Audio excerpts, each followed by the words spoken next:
सावित्री ज्योती, कमला या मालिकांमधून घराघरात पोहोचलेली अभिनेत्री अश्विनी कासारचा एक व्हिडिओ सध्या खूप व्हायरल होतोय। या व्हिडिओमध्ये अश्विनीने लोकल ट्रेनमध्ये तिला झालेला त्रास सांगितलाय। ट्रेनमध्ये प्रवास करत असताना एका बाईने तिला लाथ मारली आहे। याविषयी सांगताना अश्विनीने लिहिलंय, या बाईंचं नाव मला माहिती नाही। माझ्या सीटवर पाय ठेवून त्यांना बसायचं होतं। मी नकार दिला तेव्हा त्यांनी मला लाथ मारली। भांडणात मी मराठी भाषा वापरली, त्याचाही त्यांना त्रास झाला। मी पब्लिक इमेज आहे हे कळल्यावर मला धमक्या देण्यात आल्या।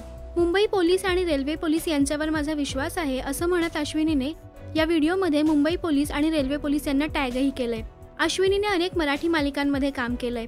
कमला, सावित्री ज्योती, मोलकरीणबाई या तिच्या काही गाजलेल्या मालिका आहेत। सध्या ती सोनी मराठीवरील कारण गुन्ह्याला माफी नाही या मालिकेत काम करते। तुम्हाला अश्विनीचं काम आवडतं का? आम्हाला कमेंट्समध्ये नक्की सांगा। मराठी टेलिव्हिजन विश्वातील बातम्या, अपडेट्स आणि गॉसिपसाठी सबस्क्राईब करा राष्ट्रीय मराठी शोबज।